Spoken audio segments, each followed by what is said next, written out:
Olá, né? Sejam bem-vindos ao nosso primeiro episódio do nosso mini-seriado sobre a introdução do Java no mercado de trabalho. É um projeto de conclusão de curso de Bem, Serviço e Turismo. Eu sou o Ellison, é um prazer, e hoje a gente tem um convidado que é o Eric, professor do Instituto Federal do Ceará, do Campus Xanguá, um professor de ética profissional, de top de direito público e privado, além das disciplinas de empreendedorismo e administração pública que você dá no IFCE. É um prazer ter aceito o nosso convite, uma honra participar com você aqui. E, a primeiro momento, eu queria que você se apresentasse para o pessoal. Obrigado, Ellison, pelo convite, né? E eu me chamo Eric, estou como professor do IFCE já há mais ou menos 2 anos e meio. Né? Eu sou natural de Recife, Pernambuco, e estar aqui nesse campus, nessa cidade, é um prazer que eu não consigo nem expressar em palavras, porque eu gosto muito da cidade, eu gosto muito do que a gente faz aqui. Afinal, o objetivo da instituição pública é não formar apenas seres humanos técnicos, né, que fazem somente uma coisa de maneira técnica, e sim de formar cidadãos e cidadãs, né, pessoas que agregam para a nossa sociedade, que tenham a capacidade de pensar, de refletir sobre o que fazem, sobre o profissional que elas são, sobre o profissional que essas pessoas desejam ser para a sua vida. E isso é muito mais do que formar apenas profissionais tecnicamente capazes, é formar cidadãos e cidadãs. Então, participar desse momento aqui, eu acredito que vai ao encontro dessa ideia, né, que é participar dessa formação multidisciplinar. Muito bom. A gente consegue ver essa multidisciplinaridade muito bem, principalmente no meu curso, eu faço ciência da computação no IFCE, e ter essa participação sua, alguém formado em administração, dá uma quebra muito boa, principalmente para a gente que é da área de tecnologia. A gente está muito habituado a estar sempre no computador, a estar sempre na prática, né? E ver o âmbito de algo que não seja diretamente relacionado à tecnologia, somente tecnologia, é muito valoroso. Enfim, o nosso primeiro episódio, trata basicamente da introdução da tecnologia no mundo do trabalho com a ambientação dos jovens nesse mercado.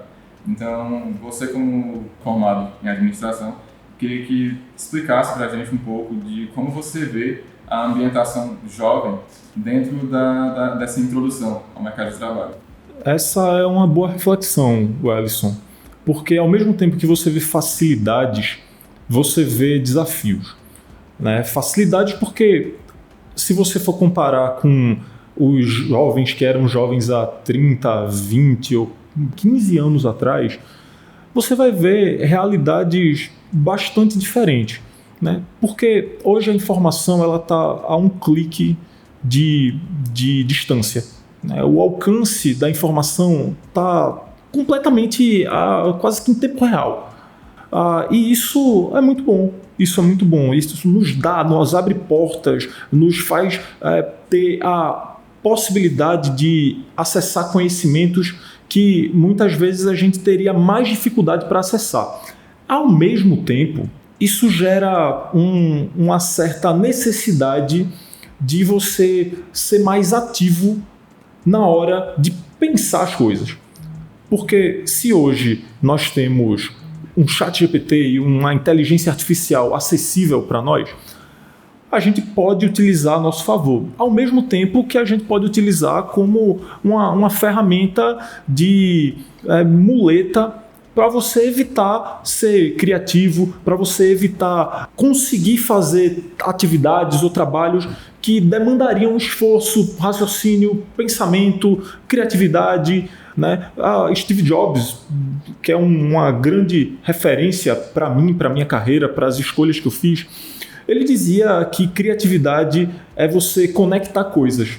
E como é que você vai exercer essa criatividade, conectar coisas, se você depende de recursos e artifícios que não têm essa capacidade de ser criativo, mas sim de replicar respostas e associações que já existem, que já foram feitas.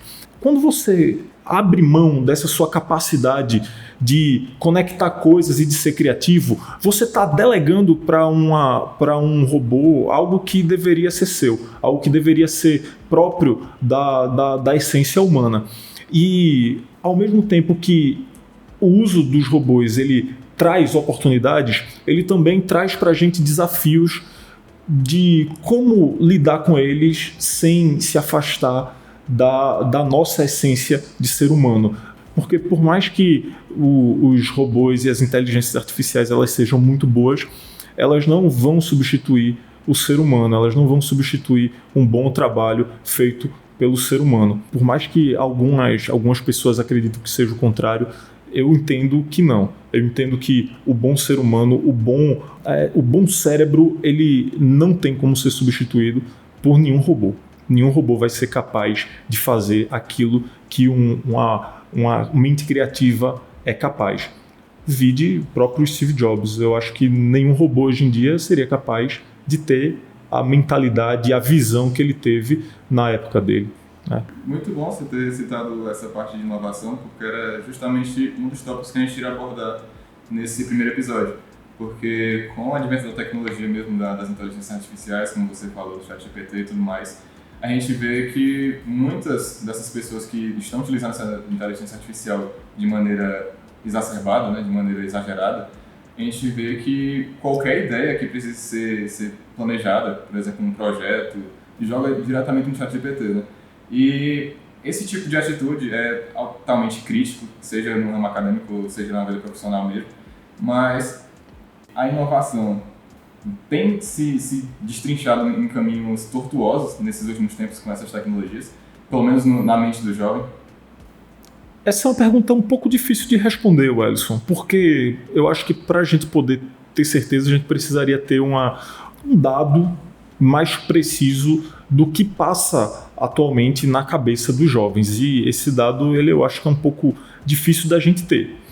O máximo que a gente pode ter é hipóteses, né? Se a gente for tomar como referência que a boa parte dos jovens está sendo influenciado, por exemplo, por redes sociais como o TikTok, que demandam uma atenção para coisas que duram pouco tempo, a gente pode imaginar que o jovem hoje ele é uma pessoa impaciente, que não deseja esperar tanto, ter tanta atenção em algo por um longo período de tempo. Dito isso, a gente acaba concluindo por tabela que o jovem hoje ele vai sempre demandar ou exigir o ChatGPT e as inteligências artificiais semelhantes. Mas só que essa não é uma conclusão necessariamente verdadeira. É tudo com base em premissas. O que a gente pode fazer para fazer com que essa premissa ela se torne negativa? Conscientizar.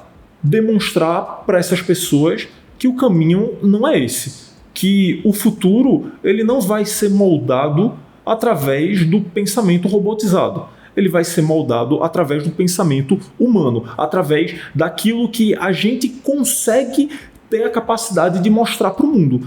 Como uma forma de representar isso, eu trago as soft skills, que são demandas. A sociedade está demandando que você não conheça apenas de uma coisa, que é aquilo que você está se formando, que é aquilo que você está estudando. Por exemplo, você está estudando ciência da computação.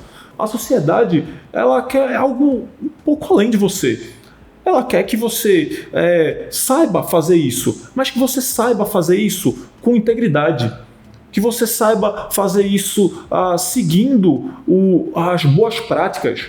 E a partir dessa demanda da sociedade, a gente pode conectar com uma série de outros assuntos, como, por exemplo, o próprio empreendedorismo. A gente pode conectar com as reflexões sobre a ética, a gente pode conectar com o papel da ciência da computação na formação da sociedade. Muita coisa pode vir decorrente dessa conversa sobre o que é que o jovem ele almeja para você, para a vida dele hoje em dia. Então, a gente pode levantar uma série de hipóteses que a gente não vai saber se elas são verdadeiras ou falsas. A gente só tem premissas aqui, a gente está tomando como referência alguns achismos. Agora, o que a gente pode confirmar na realidade é que a gente não tem basicamente uma única forma de ver a vida. Agora, aquilo que vai fazer sentido para você, aquilo que vai fazer sentido para a sua vida, precisa estar alinhado com o que a sociedade também demanda. Porque se você não atende aos anseios da sociedade, a chance de você ficar de lado nessa situação é muito maior. É uma boa conclusão. Acho que está mais do que certo a gente não tirar essas conclusões precipitadas. E um ponto que você comentou nessa última colocação foi sobre as soft skills, que é mais um dos temas principais que a gente tem abordado no nosso curso de formação. Então, você poderia desenvolver um pouco para a gente como nós, jovens, poderíamos ir atrás de desenvolver essas soft skills, como o mundo, né, o mundo adulto, lida com o jovem que ainda está na fase de desenvolvimento dessa área, dessa área pessoal dela. Perfeito, Alisson. Para quem estiver assistindo e não souber o que significam as soft skills elas são habilidades que vão além daquilo que você está exercendo tecnicamente. E assim, eu poderia destacar 3 coisas que podem fazer sentido para a vida da maioria das pessoas. A primeira delas é a proatividade. Mas não é a proatividade, Wellington, dizendo que você tem que obedecer alguém de forma proativa. É como se fosse uma autoproatividade. É você pensar de que maneira você pode aprimorar o seu próprio conhecimento. O segundo ponto que eu poderia dizer para vocês seria tentar visualizar ao máximo cenários. Você, dentro de um determinado contexto, observar, eu estou aqui, mas o que é que eu posso encontrar no futuro? Que cenários eu posso ver? Que cenários eu posso vislumbrar? Então, se eu fizer isso, pode ser que dê isso. Se eu não fizer isso, pode ser que dê isso aqui. E aí você vai formulando quase que uma árvore de decisão para você encontrar qual é o caminho mais eficiente de você decidir sobre algo. E o terceiro é ser curioso. Você ser curioso é você conseguir saber dizer que, por exemplo, eu não sei do que é que está sendo falado, mas eu quero aprender. E ser curioso passa por você olhar coisas que você não sabe e tentar saber um pouco mais sobre ela. Quer dizer que então eu preciso virar um músico para aprender a tocar? Não. Você pode aprender sozinho. Mas isso não vai me trazer nenhuma contribuição na carreira profissional. Quem disse que não? Eu volto lá atrás, com a frase de Steve Jobs: criatividade é conectar coisas. E, se a gente for pegar, por exemplo, quando Steve Jobs trouxe essa frase, foi no contexto de formação de uma nova configuração da empresa, lá da Apple, e eles precisavam ter alguma referência de como fazer computadores coloridos, e a referência que eles foram buscar foi numa fábrica de confeito, de bala, de pastilha. Quem é que imaginar que para fazer um computador você ia buscar referência numa fábrica de bala, sabe? E veja, a criatividade vem de coisas, de conexões que não são muito óbvias. Conexões até aleatórias. Quando você é curioso, você se abre para esse tipo de conexão, você se abre para esse tipo de risco positivo de conseguir conectar coisas que não são óbvias e dela gerar um resultado que seja diferente. Bom, adorei a resposta, foi bem conciso. A gente tem que falar um pouco sobre essas soft skills, tanto nesse documentário quanto como parte da nossa formação no curso. Mas quebrando um pouco o ritmo agora, eu queria que você, como docente de empreendedorismo dentro da nossa instituição, falasse um pouco mais sobre a participação do jovem, a introdução dele dentro do empreendedorismo. Como você enxerga que eles têm participado efetivamente desse âmbito? Essa é uma pergunta muito boa também, Wellington, porque eu não tenho uma resposta exata para dizer se o empreendedorismo ele está aberto ao jovem. O que eu tenho é uma certeza de que o jovem precisa considerar o empreendedorismo como um caminho. Eu sempre digo nas aulas, eu sempre digo na abertura das disciplinas de empreendedorismo e até mesmo de administração aplicada, que você não pode nunca na sua vida dizer que eu não quero empreender. Porque você não sabe o dia de amanhã e a oportunidade ela pode simplesmente bater na tua porta. E aí vai caber a você dizer se vai querer aproveitar ou não. É tipo um ônibus que está passando. Você está lá na sua, sem esperar nada, e de repente está passando um ônibus e ele para exatamente na sua frente e abre a porta. Você tem uma escolha. Eu entro no ônibus ou não? Uma coisa é certa. A porta do ônibus sempre vai passar aberta. E vai caber ao jovem subir ou não.